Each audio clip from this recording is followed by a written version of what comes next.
بسم اللہ الرحمن الرحیم۔ بسم اللہ الرحمن الرحیم۔ السلام علیکم عزیز طلبہ کرام، امید ہے آپ حضرات خیریت سے ہوں گے۔ آج ہمارا صحیح مسلم کا سبق نمبر 140 ہے، جس کا عنوان ہے باب وجوب الایمان برسالۃ نبینا محمد صلی اللہ علیہ وسلم۔ آگے بڑھنے سے پہلے خلاصہ جات کو ایک نظر دیکھ لیں۔ گزشتہ سبق میں ہم نے اس عنوان کے تحت ان نکات پر بات کی تھی۔ آپ ان نکات میں غور کریں کہ پہلے 4 نقطے یعنی عبارت حدیث، حل لغات اور ترجمہ، دوسرا نقطہ رجال السند، تیسرا لطائف الاسناد اور چوتھا فوائد و مسائل الحدیث۔ یہ 4 نقطے تو ہر سبق کے شروع میں ہم بیان کر رہے ہیں، لیکن اگلے جو چند نکات ہیں وہ مختلف ہوتے ہیں۔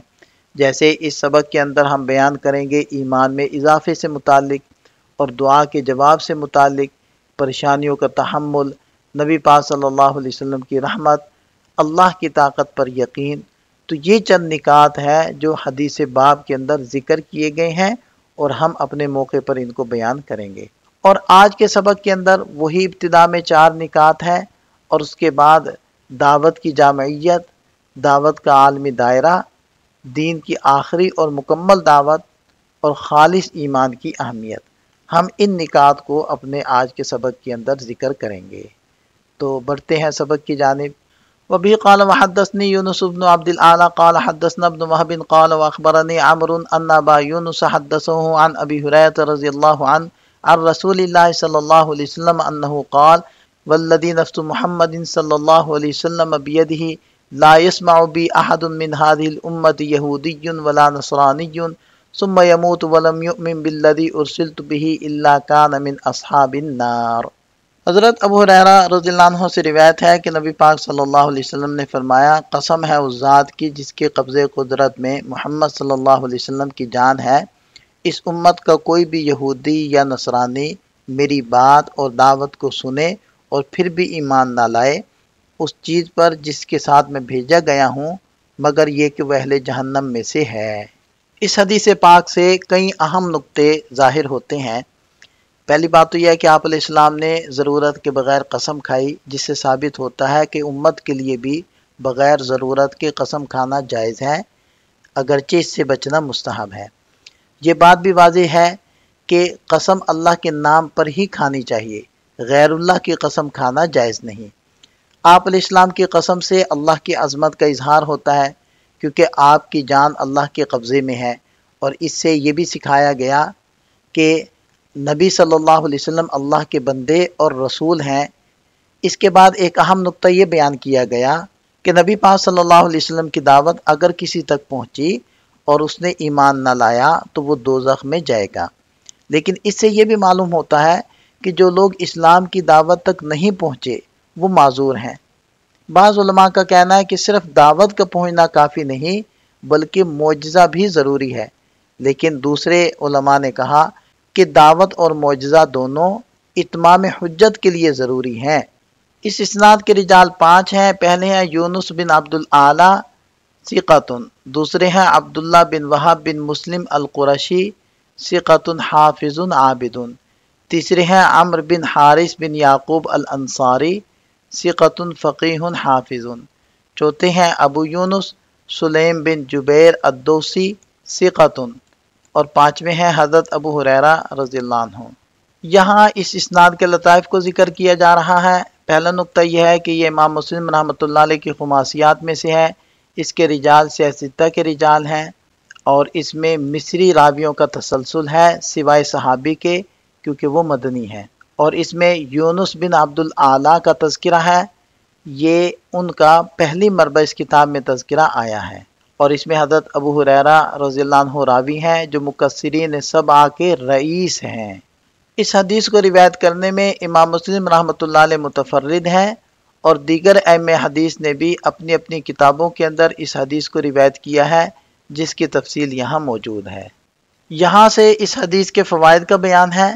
پہلا فائدہ یہ ہے کہ اس حدیث سے واضح ہوتا ہے کہ آپ صلی اللہ علیہ وسلم کی دعوت کا دائرہ تمام انسان اور جنات تک ہے، اور ہر شخص پر ایمان لانا ضروری ہے جسے آپ صلی اللہ علیہ وسلم کی رسالت پہنچی ہو اور وہ اسے سمجھ سکے۔ اس حوالے سے حضرت جابر بن عبداللہ رضی اللہ عنہ اور حضرت ابو ہریرہ رضی اللہ عنہ کی احادیث ذکر کی گئی ہیں جن میں آپ صلی اللہ علیہ وسلم کی خصوصیات بیان کی گئی ہیں، جیسے کہ آپ علیہ السلام کو 5 خصوصی چیزیں دی گئیں جو دیگر انبیاء کو نہیں ملی۔ آپ صلی اللہ علیہ وسلم کی مدد کا طریقہ، زمین کا مسجد اور طہارت کا ذریعہ بننا، غنائم کا حلال ہونا، آپ کا پیغام تمام انسانوں تک پہنچنا اور آپ کا آخری نبی ہونا، یہ تمام چیزیں نبی پاک صلی اللہ علیہ وسلم کی رسالت کی عالمی نوعیت اور آپ کی خصوصیت کو واضح کرتی ہیں، جس سے ثابت ہوتا ہے کہ آپ علیہ السلام کو تمام لوگوں کے لیے بھیجا گیا ہے۔ نبی پاک صلی اللہ علیہ وسلم کی رسالت نے تمام دیگر مذاہب کو منسوخ کر دیا ہے۔